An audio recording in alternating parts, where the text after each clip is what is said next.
U K student വിസയിൽ യു കെയിൽ പോയിട്ട് വർക്ക് വിസയിലേക്ക് കൺവേർട്ട് ചെയ്യാൻ പറ്റുമോ? ഇനി സ്പൗസിനെ യു കെയിലേക്ക് കൊണ്ടുപോകാൻ പറ്റുമോ?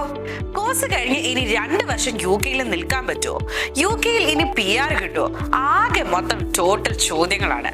42 ബില്യൺ, അതെ 42 ബില്യൺ പൗണ്ട് എക്കണോമിക് ഗ്രോത്ത് ആണ് ഇന്ത്യൻ സ്റ്റുഡൻസ് യു കെ ഗവൺമെന്റിന് സംഭാവന ചെയ്തത്. ഇപ്പൊ യു കെയിൽ വന്നിട്ടുള്ള 4 മേജർ ചേഞ്ചസ് നോക്കാം.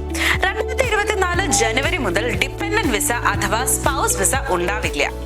സെക്കൻഡ് വൺ, വിസ സ്വിച്ചിങ് ഇനി പറ്റില്ല.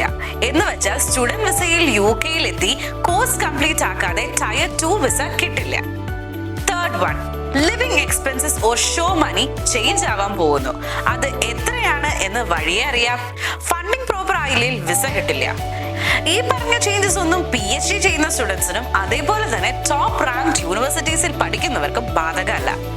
കൂടുതൽ വിവരങ്ങൾ ലഭിക്കുന്നതിനായി താഴെ കൊടുത്തിരിക്കുന്ന നമ്പറിൽ വിളിക്കുക അല്ലെങ്കിൽ വാട്സാപ്പ് ലിങ്കിൽ ക്ലിക്ക് ചെയ്ത് മെസ്സേജ് ചെയ്യുക.